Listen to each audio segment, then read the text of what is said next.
जय हिंद। इससे पहले की वीडियो में हम भाग 1 और भाग 2 पढ़ाकर कंप्लीट कर दिए हैं। आज भाग 3 से पढ़ना है, ठीक है। तो भाग 3 जो है हमारा वो है मूल अधिकार या मौलिक अधिकार, इसे फंडामेंटल राइट कहा जाता है। ये भाग 3 में रखा गया है, ठीक है। इससे पहले भाग 1 था भारत राज्यों का संघ और उसका राज्य क्षेत्र, और 2 था नागरिकता, और 3 हमें समझना है मूल अधिकार। तो हम लोग भी इसके आज समझ लेते हैं, ठीक है। भाग 3 क्या है? आज का क्लास है भाग 3, मूल अधिकार या मौलिक अधिकार। हमारे क्या क्या अधिकार है, इसे कहाँ पर रखा गया? भाग 3 में। और ये कहाँ से कहाँ तक जाएगा? ये जाएगा अनुच्छेद 12 से 35 तक। इसमें कई प्रकार के अधिकार हैं, तो आज हम एक एक करके देख लेते हैं। समानता का अधिकार, स्वतंत्रता का अधिकार, दैहिक स्वतंत्रता, कई प्रकार के अधिकार हैं, ठीक है। तो हम लोग एक एक करके आज समझ लेते हैं। तो ये कहाँ से पहले शुरू होगा? 12 से। तो हम लोग 12 देख लेते हैं। अनुच्छेद 12। अनुच्छेद 12 में परिभाषा दी गई है राज्य की। अनुच्छेद 12 में दी गई है परिभाषा। परिभाषा किस चीज़ की परिभाषा दी गई है? तो ये परिभाषा दी गई है राज्य की, कि राज्य क्या क्या कानून नियम बनाएंगे, क्या क्या जरूरी है, मतलब किस प्रकार से देश को चलाना है, ये सब कानून, मतलब ये सब की परिभाषा किसमें लिखी गई है? अनुच्छेद 12 में, ठीक है। अब जैसे किसकी परिभाषा दी गई? राज्य की। अब यहाँ पर एक कंफ्यूजन आती है, राज्य की तो कौन सा राज्य? लेकिन यूपी, बिहार, महाराष्ट्र, मतलब कि कई प्रकार के राज्य ना, तो कौन सा राज्य? यहाँ पर कंफ्यूजन आती है। तो राज्य कहने का मतलब ये होता है कि सेंट्रल गवर्नमेंट या स्टेट गवर्नमेंट या फिर लोकल अथॉरिटी।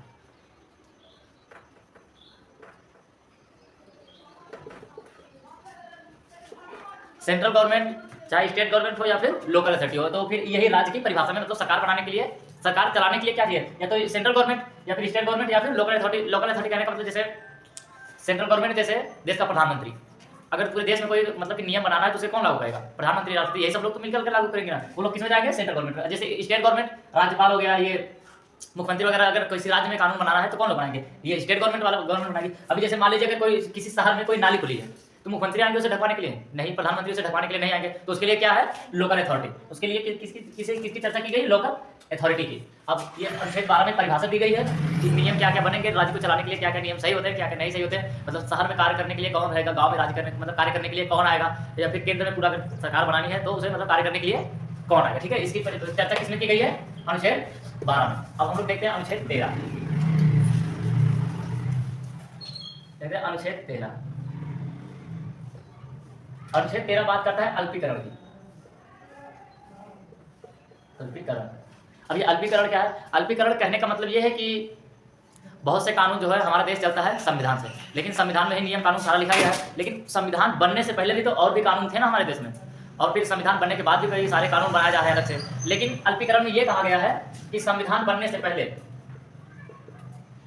संविधान बनने से पहले के जितने भी कानून है, प्री कॉन्स्टिट्यूशन, या फिर संविधान बनने के बाद, ठीक है, जितने भी कानून है, चाहे पहले के हो चाहे बाद के हो, अगर वे कानून हमारे मूल अधिकार को डिस्टर्ब कर रहे हैं, हमें हानि पहुंचा रहे हैं, तो उन्हें नष्ट कर दिया जाएगा, ठीक है। चाहे जो भी कानून हो, जैसे चाहे संविधान बनने का पहले का कानून जो रहा हो, या संविधान बनने के बाद कोई ऐसा कानून नहीं रहेगा जो हमारे मूल अधिकार को, वर्तमान के मूल अधिकार को डिस्टर्ब कर रहा हो। अब इसी मूल अधिकार मतलब कि पहले के कानून में था वो क्या बोलते हैं, तलाक।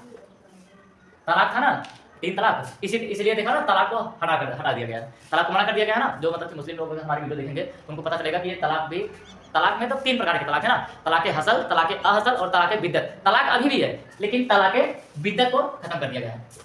अगर आप लोग ये जानते होंगे तो ये पता होगा कि तलाक 3 प्रकार के होते हैं, तलाक हसल, तलाक अहसल और तलाक बिद्दत, जिसमें से तलाक बिद्दत खत्म कर दिया गया। इसी तलाक बिद्दत में तलाक कहा जाता था 3 बार। तलाक 3 बार बोल दिया गया तो खत्म, मतलब इसका खत्म। इसमें से एक बार यही 3 बार तलाक बोल देने से किसी की जिंदगी सिमट के रह जाती थी, इसीलिए इसे हटा दिया गया, क्योंकि ये पहले का कानून था। लेकिन बाकी सब कुछ तो है, लेकिन जो डिस्टर्ब कर रहा था उसे हटा दिया गया। अब इसी में आता है कि जैसे ये 3 तलाक, बस इसमें और कुछ नहीं है। मतलब कि इसे बताया गया कि पहले का कोई भी कानून, चाहे अगर वो पहले से किसी का, वो सब पे लागू होगा। लेकिन अगर बाद में भी कोई ऐसा कानून बना है, चाहे हिंदू लॉ हो चाहे मुस्लिम लॉ, कुछ पर्सनल लॉ भी होते हैं ना, लेकिन अगर वो वर्तमान के मूल अधिकार को डिस्टर्ब कर रहे हैं तो उसे नष्ट कर दिया जाएगा। चाहे वो हिंदू का कानून हो चाहे मुस्लिम का कानून हो, मतलब कि लागू होगा। कुछ पर्सनल लॉ है, लेकिन ये भी तो पर्सनल लॉ में ही आता था ना, लेकिन किसी औरत की जिंदगी को बर्बाद कर देता था ना, इसलिए इसे हटा दिया गया। अब आता है अनुच्छेद 14। ये ब्लैक बोर्ड थोड़ा छोटा पड़ रहा है ना, इस वजह से मिटाने की दिक्कत हो रही है। अब अगला वाला ब्लैक बोर्ड थोड़ा बड़ा करके आएंगे ना। अब आता है अनुच्छेद 14। अनुच्छेद 14। अनुच्छेद 14 में कहा गया है कि कानून के समक्ष समानता, जैसे विधि के समक्ष समानता, ये बताता है कि कानून के सामने सभी लोग बराबर है, चाहे छोटा बच्चा हो चाहे बड़ा हो, सब पे बराबर कानून लगेंगे। ठीक है, मतलब कि सबको बराबर की सजा मिलेगी। जैसे किसी बड़े लड़के ने कोई जुर्म कर दिया है या छोटे, मतलब कि कोई जैसे किसी अमीर आदमी ने किसी, जैसे मान लीजिए सलमान खान अगर किसी का मर्डर कर दिया था, जैसे हम किसी का मर्डर कर दिया, तो जो कानून उनके ऊपर लगेगा वही कानून हमारे ऊपर भी लगेगा। लेकिन अब फिर यहाँ पर भी थोड़ी सी प्रॉब्लम आती है। जैसे कोई छोटा बच्चा है, वो भी भारत का नागरिक है, हम है, लगभग हम 20-22 साल के होने वाले हैं, हम भी भारत के नागरिक हैं। लेकिन अगर हम ट्रेन में सफर कर रहे हैं तो हमारा टिकट पूरा लग रहा है। लेकिन अगर कोई 5 साल का बच्चा है, वो अगर ट्रेन में सफर कर रहा है तो उसका टिकट आधा लगेगा। तो जब टिकट आधा लग रहा है तो उसे सजा दी जाएगी, तो समानता इसमें कैसे रहेगी? इसमें भी थोड़ी सी प्रॉब्लम है कि नहीं? तो इसे दूसरे देश से लाया गया, वहां से अमेरिका में कुछ अलग से कानून है कि कानून का समान संरक्षण कीजिए, कानून का समान संरक्षण।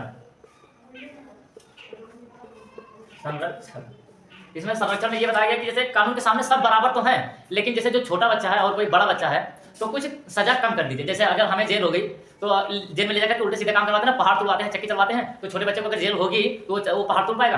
नहीं तो पाएगा, चक्की चला पाएगा? नहीं। तो ऐसा कहा गया कि जो छोटा बच्चा है, हो सकता है उसे किसी ने करवा दिया गया हो, किसी ने करवा दिया उसे फुसला करके, और लेकिन जो बड़ा उसे सोचने समझने की तो क्षमता है ना, इसीलिए कहा गया है कि जो छोटे लोग हैं, मतलब जो छोटे लोग हैं उन्हें से थोड़ी सी सजा कम कर दी जाए, और जो बड़े लोग हैं उन्हें थोड़ी सी सजा दी जाए। अब बड़े छोटे बड़े इसकी बात ये आती है कि ऐसा नहीं है कि अमीर गरीब से, जैसे उम्र में छोटा है और या फिर उम्र में बड़ा है। अब यहीं पर आ जाती है बॉयज गर्ल और बॉयज, ये स्याही खत्म हो जा रही है। यहीं पर बात आती है लड़का और लड़की।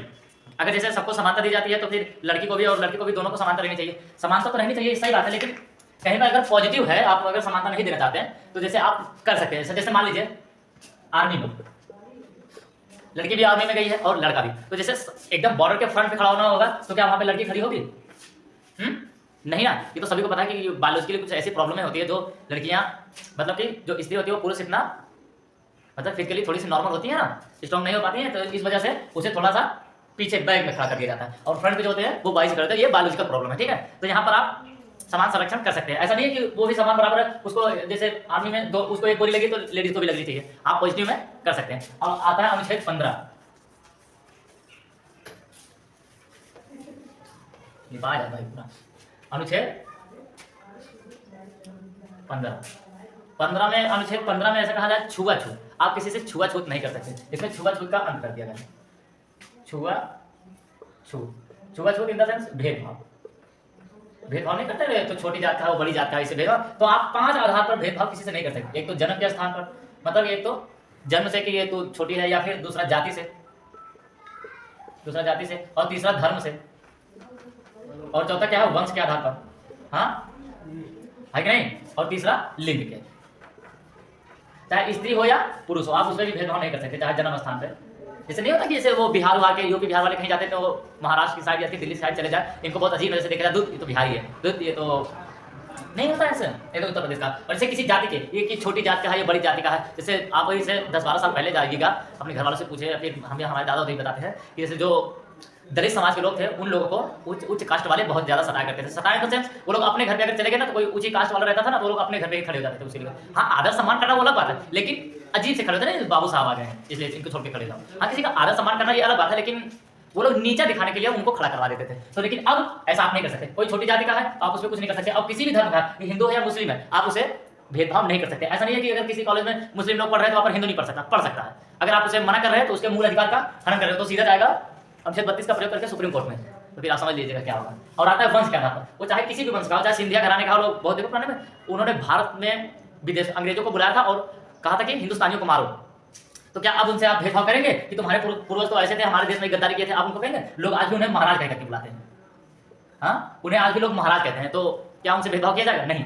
और क्या होता है लिंग के आधार पर भी आप भेदभाव नहीं कर सकते, जैसे लड़का लड़की। आज से अभी भी ऐसा कहीं कहीं चलता है कि स्त्रियों को उतना सम्मान नहीं दिया जाता जितना पुरुष को दिया जाता है ना, ऐसा नहीं है। लेकिन आप इसमें भेदभाव नहीं कर सकते हैं, तो ऐसा कहा गया है। लेकिन हाँ, अगर पॉजिटिव है, अगर पॉजिटिव है तो आप वहां पर भेदभाव कर सकते हैं। जैसे अभी 2-3 साल पहले कोरोना आया था, तो आप कहेंगे नहीं हमारा मूल अधिकार है। और जैसे कोरोना आया 2-3 साल पहले, तो आप वहां पर कह सकते हैं नहीं हमसे गले मिलो, ये हमारा मूल अधिकार है, हमसे छुआछूत का मतलब कि दूरी मत बनाओ, ऐसा हो सकता है? नहीं हो सकता। जैसे यहाँ पर भी भेदभाव कर सकते हैं।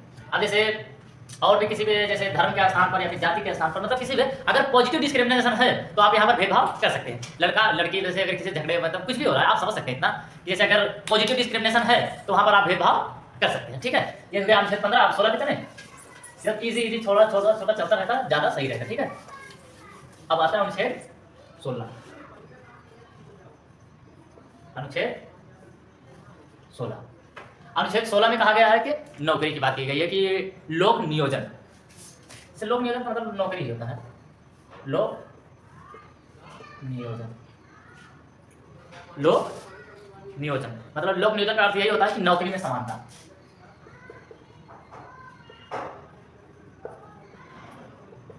नौकरी में समानता, अभी नौकरी में समानता क्या है? ऐसा नहीं है कि जैसे सपोज करिए जैसे कि कुछ ऐसा कुछ नहीं बनाया गया है कि जिसमें कि सिर्फ उच्च कास्ट के लोग ही जाएंगे, निम्न कास्ट वाले नहीं जाएंगे। ऐसा कोई कानून नहीं बनाया गया है। ऐसा नहीं कि जैसे निम्न कास्ट का अगर कोई मतलब कि लोअर फैमिली से है तो वो राष्ट्रपति नहीं बन सकता। अभी भी आप देखेंगे द्रौपदी मुर्मू वो जनजाति से आती हैं, वो जनजाति से है ना, उन्हें राष्ट्रपति बना दिया गया है। तो मतलब चाहे वो छोटी जाति से हो चाहे उच्च जाति से हो, मतलब कि सबको समानता दी जाएगी। ऐसा नहीं है कि दलित जात का बच्चा कलेक्टर नहीं बन सकता। ये किसमें कहा गया है? अनुच्छेद 16 में, हमारे मूल अधिकार में इसको भी जगह दी गई है। ठीक है, इसमें आप भेदभाव नहीं कर सकते, चाहे उच्च कास्ट का हो, निम्न कास्ट का हो, चाहे जिस कास्ट का हो, उसमें भेदभाव नहीं होगा। ये बात किसमें कही गई है? अनुच्छेद 16 में। अब आता है अनुच्छेद 17। अनुच्छेद 17 ये बहुत ही ज्यादा जरूरी है। आपने एक नाम सुना होगा, अस्पृश्यता, नाम तो सुना ही होगा ना, वो अनुच्छेद 17 में ही कहा गया है ना। क्या कहा गया इसको? अस्पृश्यता। अस्पृश्यता, इसमें छुआछूत का एकदम से अंत कर दिया गया।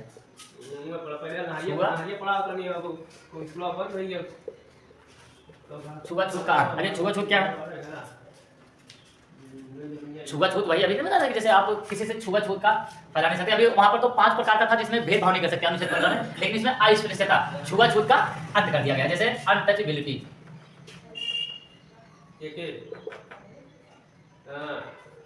अनटचेबिलिटी, जैसे सपोज आप किसी से छुआछूत में मतलब भेदभाव नहीं कर सकते। ये छोटी जात ऊंची कास्ट, छोटी जाति है ऊंची जाति में जाति, और पहले ऐसा होता था कि छोटी जात के लोग अपने यहाँ शादी में नहीं बुलाते थे, लेकिन अब इस प्रकार से अगर आप भेदभाव नहीं कर सकते। हाँ अलग बात है, आप पसंद करें या ना पसंद करें वो अलग बात है, लेकिन आप भेदभाव नहीं कर सकते। ठीक है, ये किसमें कहा गया है? अनुच्छेद 17 में। अब आता है अनुच्छेद 18। अनुच्छेद 18, अब अनुच्छेद 18 में कहा गया है